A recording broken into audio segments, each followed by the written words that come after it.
On today's Locked On Jayhawks, Kansas lands a commitment out of the basketball transfer portal with Parker Braun. Last name sounds familiar. It's the older brother of Christian Braun. Let's talk about him on today's episode of the show. Also, a little bit on Tre Johnson, narrowing down his list to 6 on Locked On Jayhawks. You are Locked On Jayhawks, your daily podcast on the Kansas Jayhawks, part of the Locked On Podcast Network, your team every day.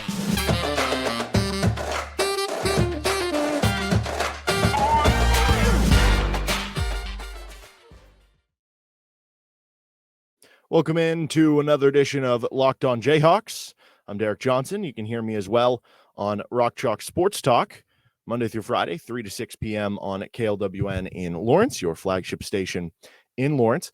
Thanks for making Locked On Jayhawks your first listen every day. We are free and available wherever you get any of your podcasts. And on today's edition of the show, we're breaking down Kansas landing Parker Braun to come in and kind of fill a very specific role, which we'll get into here.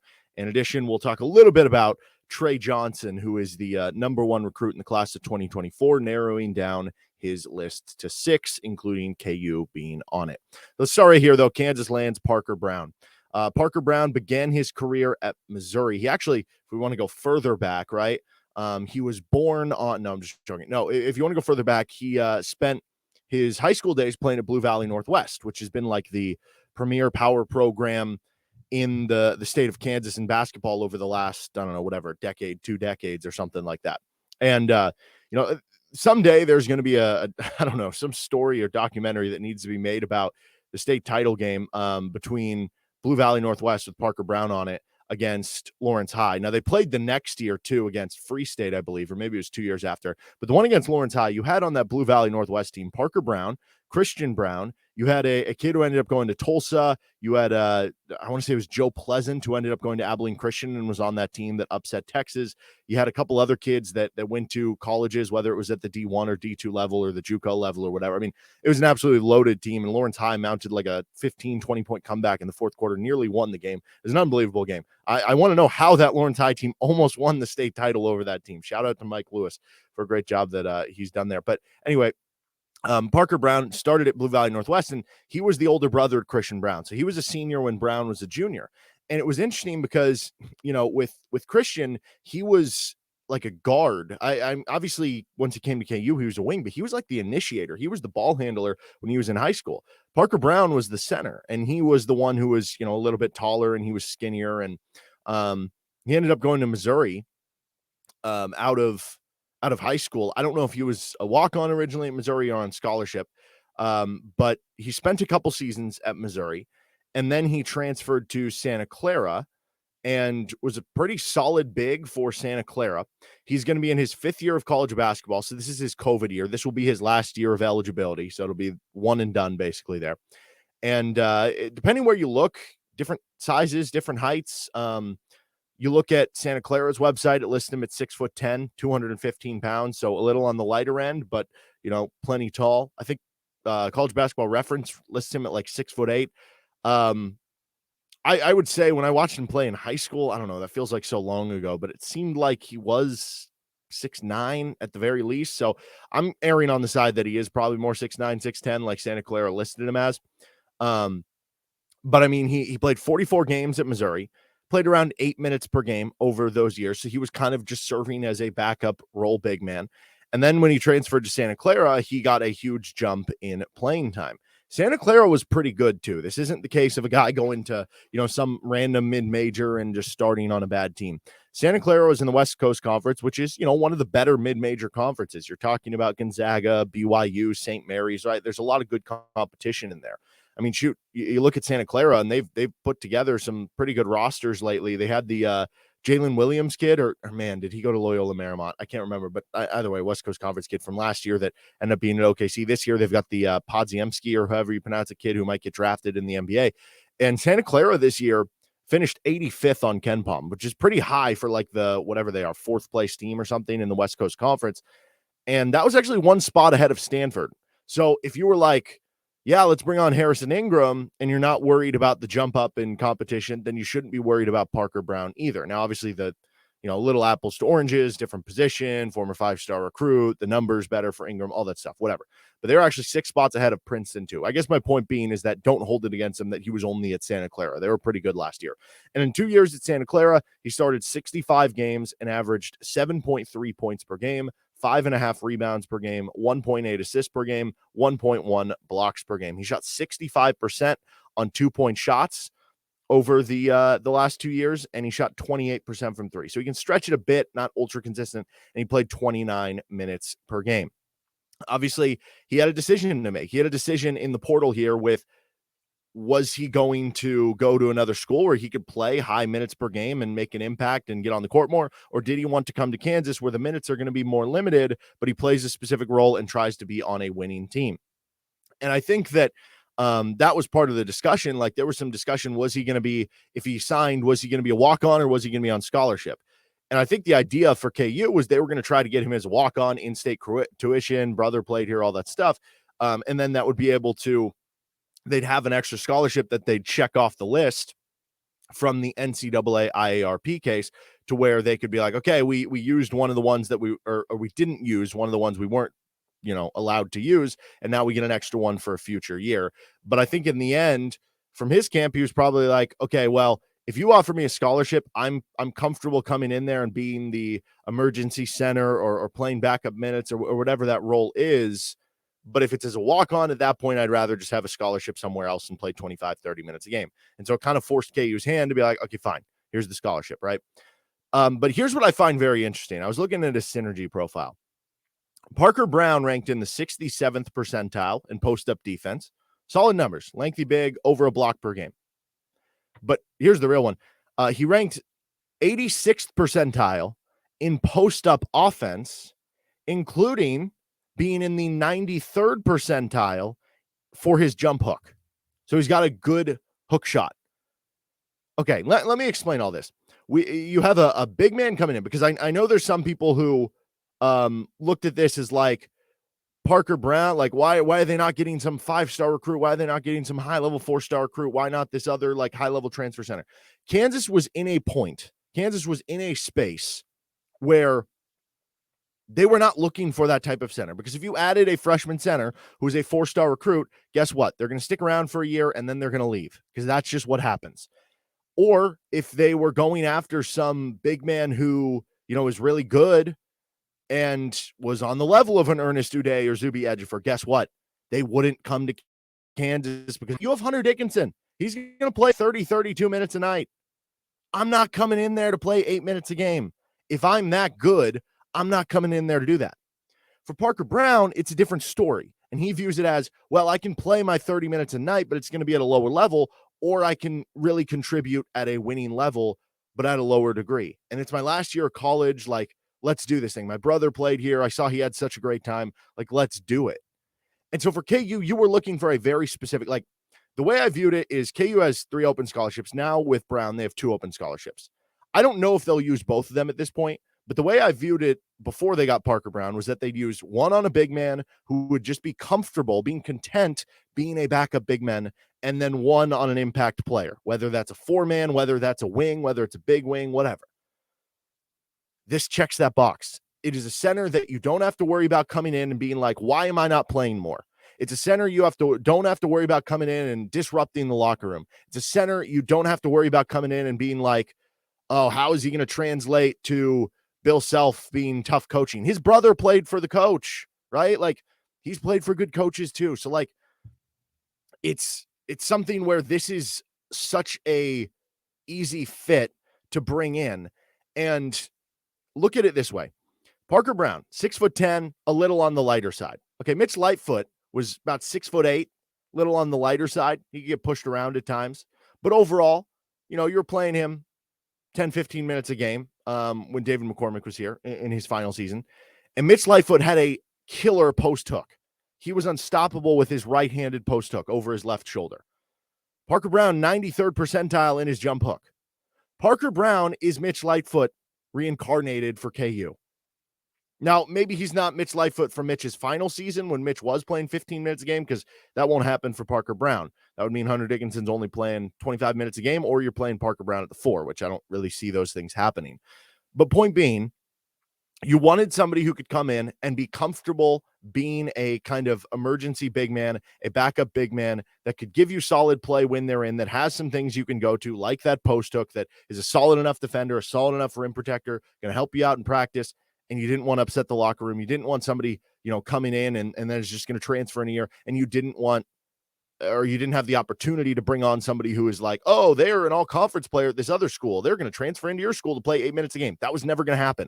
So this is a perfect fit for KU, exactly what I think they were looking for at the center position. All right, let's get on to how he exactly fits in with the team, what his role could be on the team in just a second. First, though, this episode of Locked On Jayhawks is brought to you by Birddogs.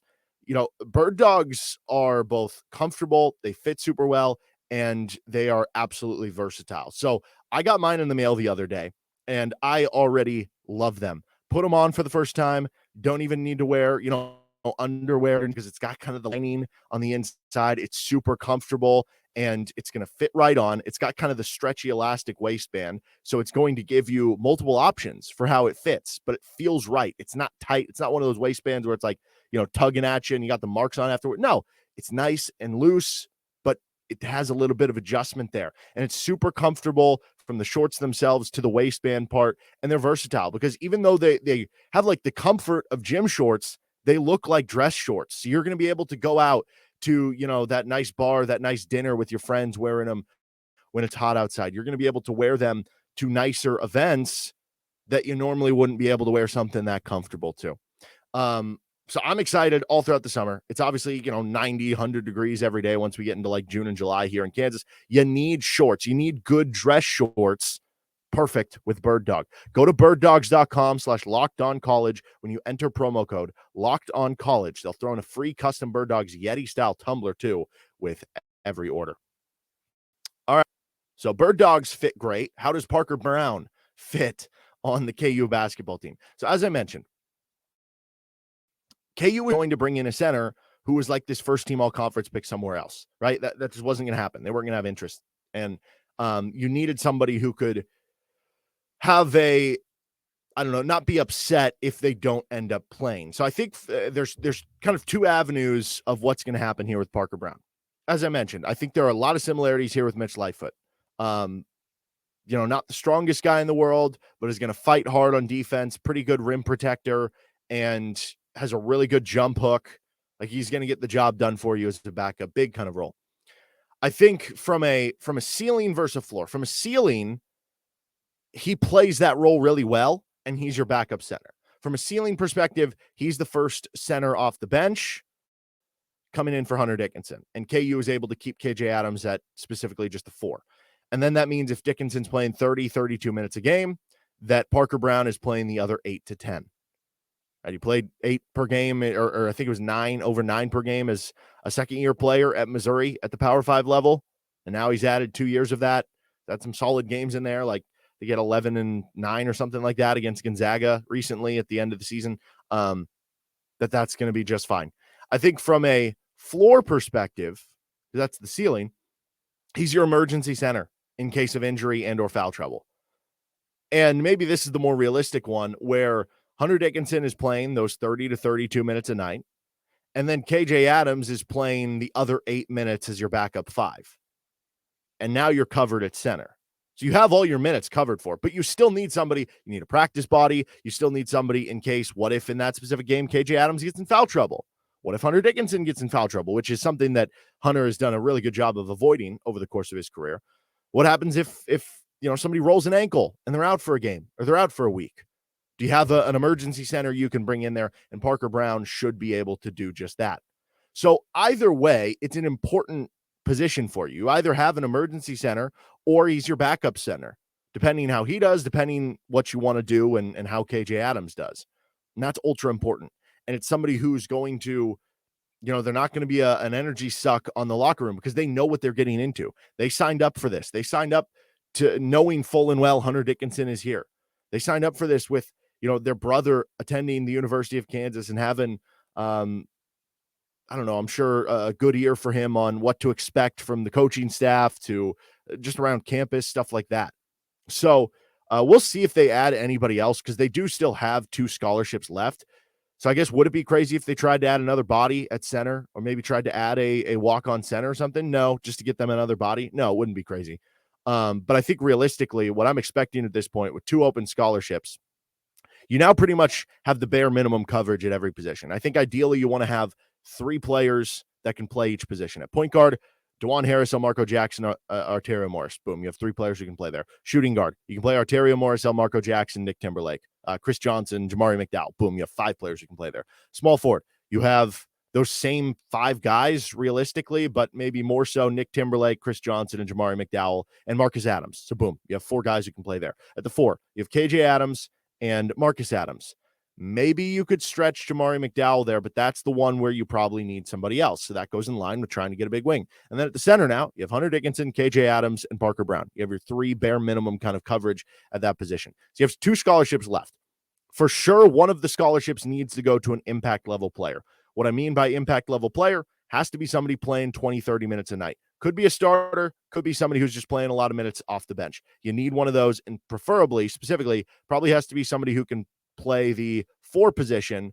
So it's either a big wing, power forward, if you want to play 2 big basketball, whatever it is. So I think that when you look at it, you look at one scholarship for sure being used, and then the other scholarship, at this point, it wouldn't shock you if they just said, we'll only use one of our 2 remaining scholarships. We'll play with 11 scholarship players, and that way we'll have used 2 of the 3 self-imposed scholarships up in 1 year and give us more flexibility and options for the 2 years ahead. But love this fit for KU. This is kind of exactly what you were looking for. It's not an overly sexy ad, but you weren't looking for that at this point in time.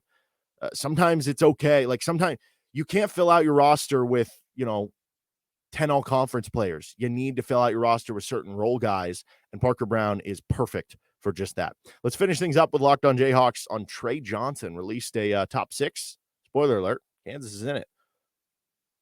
So finishing things up with Locked On Jayhawks, Tre Johnson is the number 1 recruit in the class of 2024. He is a 6'5" shooting guard. He is really good shooter, scorer. He just released his top 6. Kansas is in it. I think what people have been kind of saying is that I guess his dad played at Baylor, then transferred to Midwestern State. A lot of people have been kind of saying that Baylor and maybe Kentucky, like those are the top 2 in the race here, but Kansas certainly in it. I think I saw he visited like 4 times to Kansas, which that's a lot. I don't think he'll reclassify. I guess hypothetically he could, and he has the open scholarships, but I don't think that's really a discussion. And specifically, he's someone who I guess if we're going into the scouting report, like this is the number 1 route on like every recruiting site right now for 2024. Now, keep in mind the 2024 class is seen as kind of weak. It's possible that if Johnson, like for instance, were to reclass into this year, he might end up the 7th, 8th ranked recruit in the country. So it is a little bit different, but really good scorer. He has a really good shooting stroke, good footwork, just kind of an advanced game, good mid-range, good 3-point shooter. The comp on 24/7 Sports was Devin Booker. So that is quite the high praise of Tre Johnson. He's got good length at 6'5". He can shoot over defenders. I mean, you can play him at the 2 or the 3. Somebody who's put up good stats at the high school level and the prep level and, has performed well in big games, but obviously needs to add strength and maybe some more defense to his game and stuff. So I don't know how much that translates to being a reclassify option anyway, even if that were a discussion, which, as I mentioned, I don't think really right now it is. But yeah, clearly somebody who you would love to get. And if you fast forward a year to next season's team, well, Nick Timberlake is going to be gone. He's a 6-year player who's gone. Okay, you clearly would be needing to add a shooter. And realistically, he's the number 1 recruit in the country, so it wouldn't really matter who you graduate or who you bring back because you're just going to be like, hey, you're the number 1 player in the country. Let's add you no matter what, right? But certainly there would be a real hole that they could fill with him, with Timberlake gone. Who knows with like Marco Jackson or Arterio Morris if they have a good enough season to kind of go pro afterwards. But you clearly would have spots at the guard position, even though DeJuan Harris would be back, but he's not really a point guard. So they would make it work. And yeah, again, if you're the number 1 recruit in the country, they kind of make it work and work from there. So I don't know that KU is necessarily the favorite right now, but also depends how early in his recruiting process it is. He just narrowed it down to 6. Some guys we see wait till the following spring, right before they're going to enter college to commit. But it seems like with the way that things are speeding up and already narrowing down to a top 6, maybe this is one of those guys that is going to commit this summer, if not in the fall, and it's going to be an earlier one to kind of come there. But you'd imagine KU continues to push hard, and with the news of them having the visit a couple weeks ago, Tre Johnson, and then Flory Badunga this last week, certainly they've got a couple interesting players out there for the class of 2024, along with many others they've contacted to or offered scholarships to. All right, that'll do it for this episode of Locked On Jay. We will be back on Friday's episode to talk about Kevin McCullough, as he will be in the midst and slightly wrapping up his NBA Combine performance. I think it goes through Sunday, but we'll get to the latest on Kevin, his decision. Is it more possible that he comes back now? Is it more possible that he leaves? How big of an addition would it be if he comes back? All that sort of stuff on next episode of LOJ. You can find us wherever you get any of your podcasts. You can also find us on YouTube. Like and subscribe to the show. Thanks, and have a good one. Later.